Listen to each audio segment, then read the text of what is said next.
Okay then, welcome to the hot house. Kali Abtik, Largo. What we're going to work on today is long range and hitting the major and minor targets, and so you have an understanding of what that means. So we're just going to be working a couple of different variations for striking the high line, as well as the high line meaning the head, neck, clavicle. I'm going to be using a Baston today. This is kind of a medium thickness baton, not a toothpick, but not as big as I like actually, not as heavy as I like.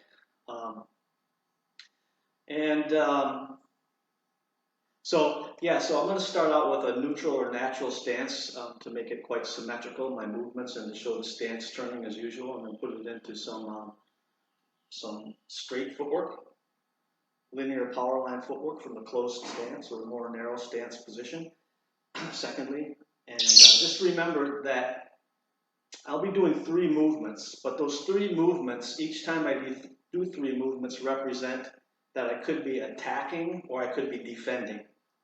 Okay, they're the exact same movements, and not only could I be attacking or defending, but I could be attacking.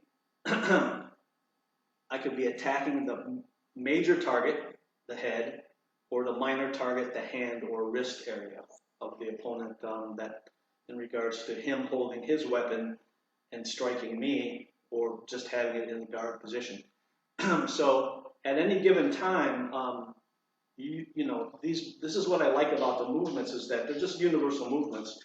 How it happens in reality, these are things that you work out by putting in your sparring hours.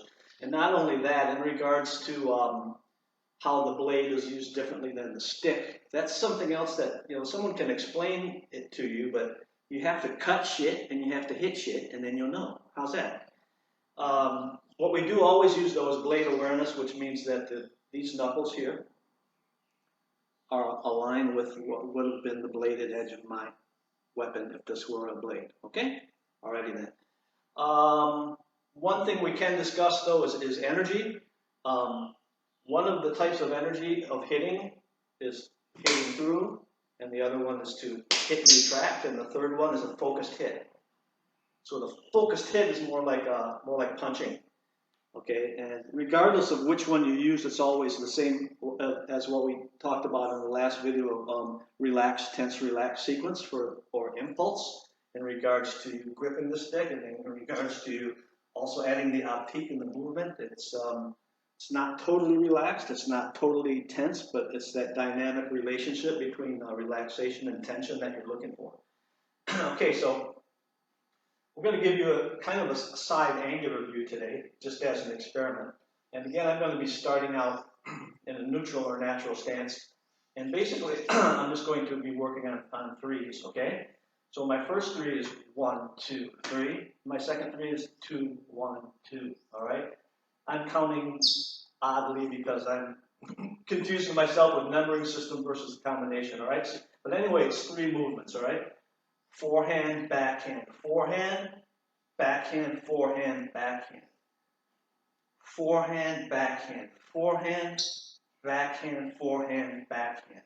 And notice I'm turning my stance, and I'm always, sometimes I'm shifting my weight by leaning my body slightly in that direction to get more power. And again, as we discussed yesterday, it's also an elusive head movement. Or it could be simultaneously that I'm getting out of the way of something and hitting it at the same time. So you're always trying to accomplish more than one thing at the same time. Life hacking. You always want to be a life hack, you know what I'm saying? And stay alive. Keep it alive. All right?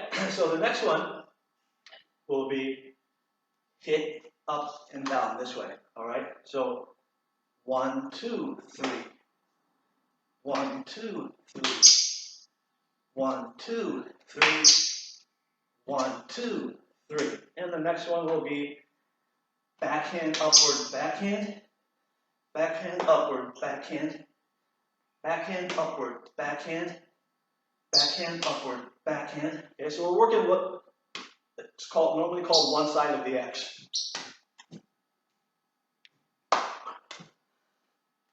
So you had to review forehand, backhand, forehand, backhand, forehand, backhand, down, up, down, down, up, down. Now, especially on the second series, where we're hitting forehand down and backhand upward, okay, what I want you to begin to see now is that this can be striking the hand, striking the head, okay, or blocking and deflecting the other guy's stick, which would be last on our choice of optimal function because it doesn't cause pain. So, you know, the job is to cause pain and to end the fight as quickly as possible. So anytime that instead of blocking I can hit the hand or hit the head, it's better than having to have blocked the stick and then done either of those things as well. But you can begin to see that I can hit, and he comes at me, and I counter his hit, and I hit him again, okay? You can see that I hit, and I defend his hit, and I hit him again. See what I'm getting at? I hit, I defend the hit, and I'm hitting again. But when I say defending the hit, I'm primarily talking about hitting his hand, hitting the minor target. And lastly, I'm talking about actually blocking stick to stick as a deflective movement. Now, one of the other aspects that you want to do to make blocking or deflecting more efficient is, of course, to use broken rhythm. And what I mean by that is that if I hit and I block and I hit, clearly you can hear the rhythm that I'm creating, right? Bang, bang, bang, right? Where in reality it's more. So a block, really a deflective block should turn into a hit in the same movement. A deflective block should turn into a hit in the same movement, okay? Or I'm hitting his hand and hitting his head right away. So it's 2 in 1, all right? Again, life hacking skills, all right? That's what you're after, all right? All right.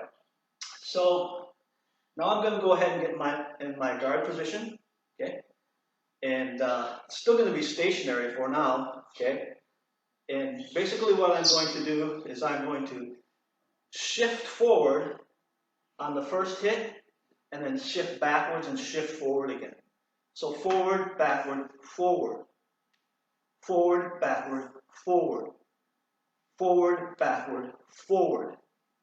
Forward, backward, forward. Forward, backward, forward, okay? Forward, backward, forward. I switch now to leading with the backhand side. Forehand, backhand, forehand. Shifting forward, backward, forward. Forward, backward, forward. Forward, backward, forward. All right? So, then the next thing we'll do is we'll do the same thing with the one side of the X. So I go forward, backward, forward. Forward, backward, forward. Forward, backward, forward. Forward, backward, forward. It could be hit, block, hit. It could be hit, hit, hit. Okay? It could be hit, hit, hit. All right? So you want to sometimes shift the weight forward, stay forward. Sometimes you want to shift, go back, and go forward. Okay? Sometimes you'll go forward and stay back as well. All right? You need to play with this to get body feel and tactical relationship. Okay? Tactical and tactile. What is tactile relationship? How can I have tactile relationship when I'm bloody shadowboxing? All right? How can I have tactile relationship when my goal is to stay disengaged from my opponent and to strike him and not get hit?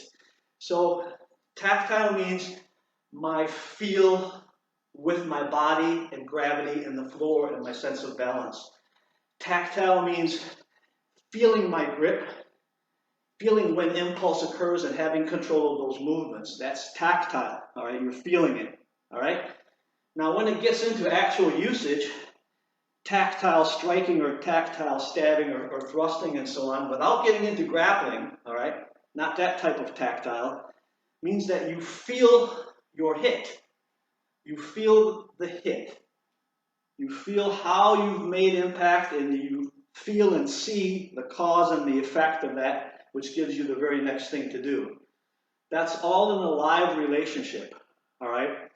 So it's your job and your coach's job basically to try to break up things in their possible scenarios, to make geometrical tactics that are based on proper physics and mechanics, but also to always be a step ahead of your opponent, to put them on the defensive and to win the fight. All right? But anyway, tactile means you're feeling everything that you're doing.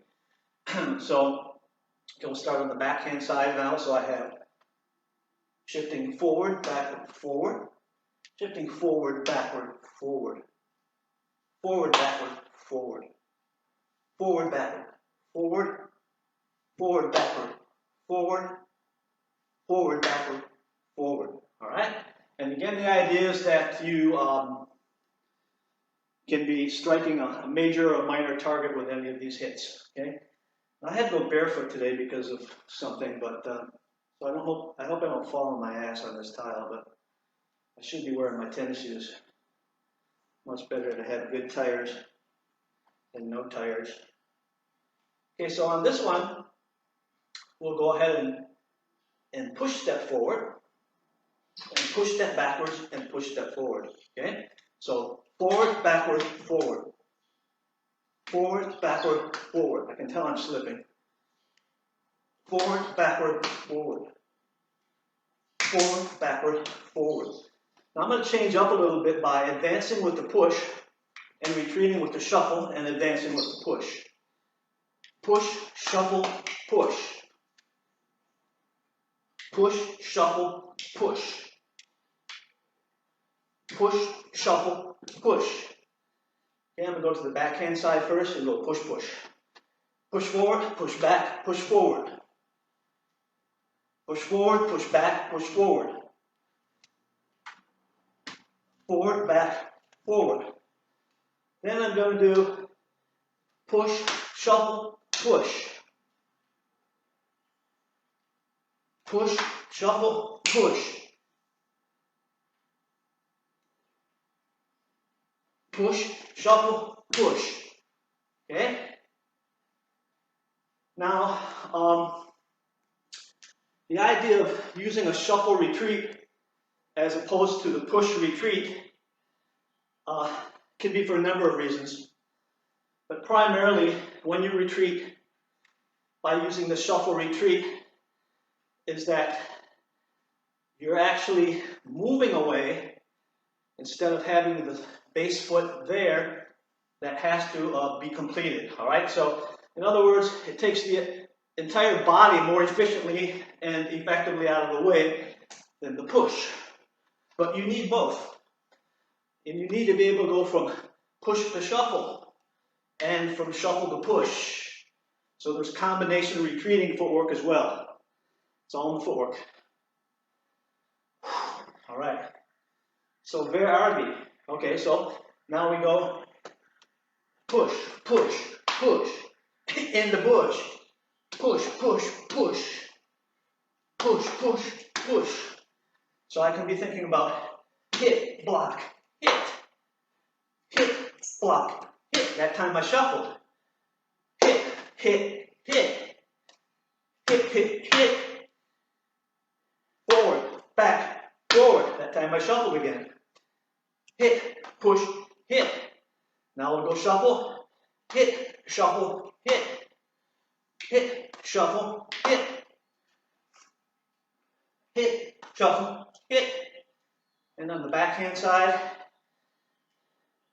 forward, back, forward. So, hit, block, hit. Hit, block, hit. Hit, block, hit. Hit, shuffle, hit. Hit, shuffle, hit. Push, shuffle, hit. Push, shuffle, hit. All right. Woo-hoo.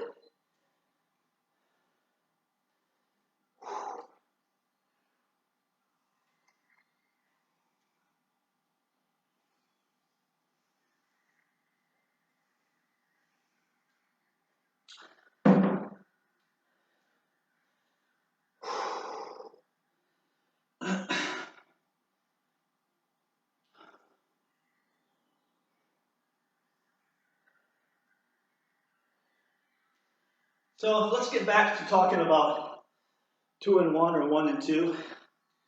Basically, changing the rhythm of your strikes, which can be considered broken to some extent. Broken footwork's a little bit different, and we'll be getting into that as well. But again, the idea is basically that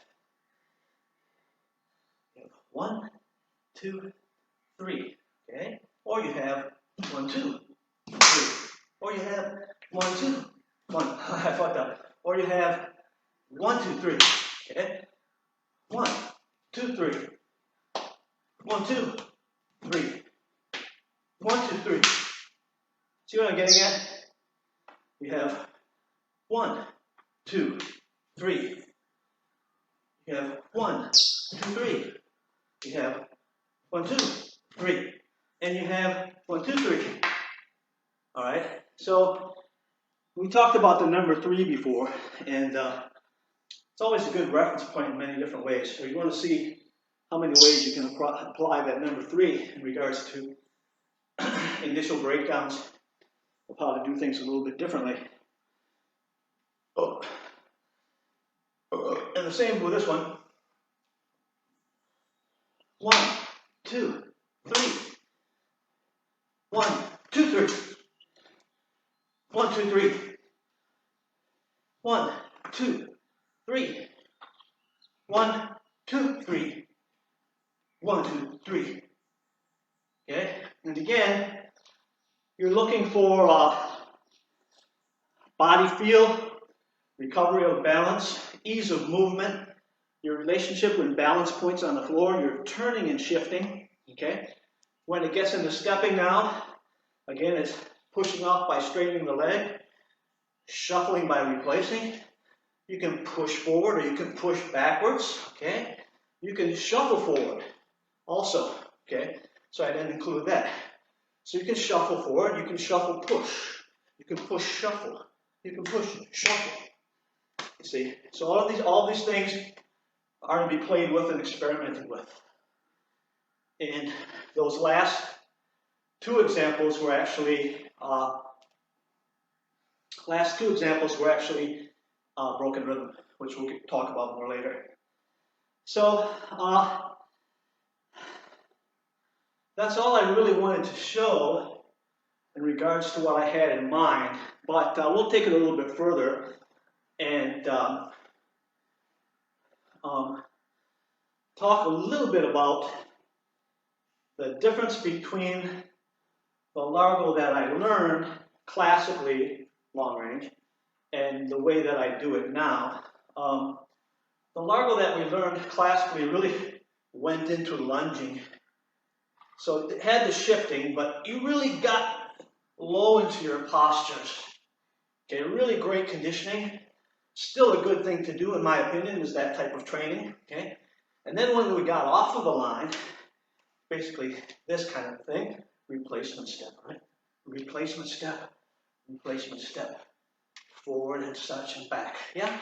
All right, so that's the kind of Largo we did with axe handles to develop that good body, strong body feel and understanding of Abtik, or body behind the hip. Okay? So the way that I've changed it is I've made it a little bit more like Western fencing from the JKD resource.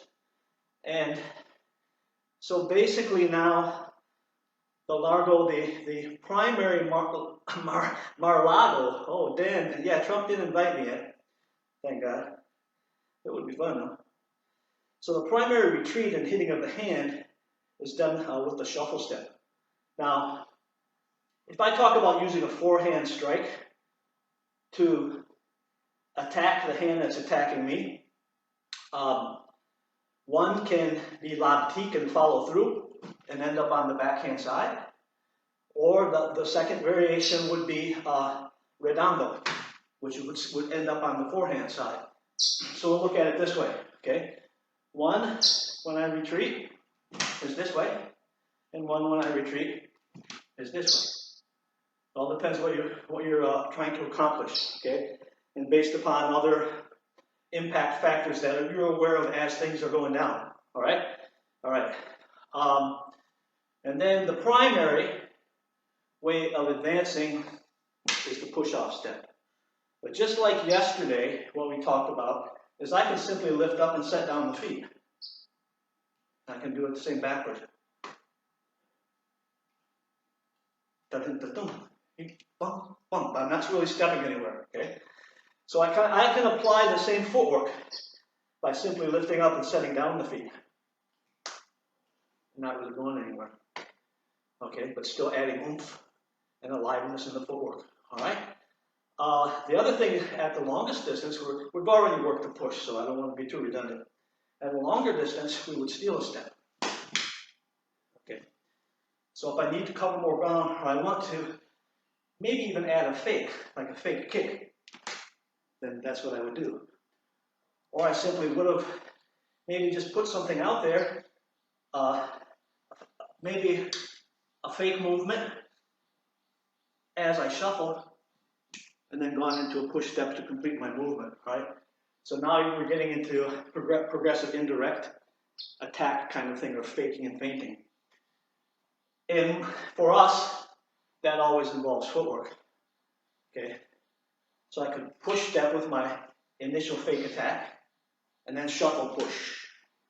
Or I could shuffle with my initial false attack, and then push. See what I'm getting at? All right, so many different ways to play with this. Unlimited, in fact. Well, you know, in other words, you won't get bored. I hope you don't get bored. Remember, 20 reps minimum, 100 for real results. All right. And that's each technique as well as each combination. Okay? Hit, hit, hit. Hit, hit, hit. Hit, hit, hit. Hit, hit, hit. Alrighty then. So I think that'll about do it. And we'll see you for the next video. See what's lined up next is the Death Tack. Modified sumo. Oh Lord, you're in for some surprise. Sumo! Hoi!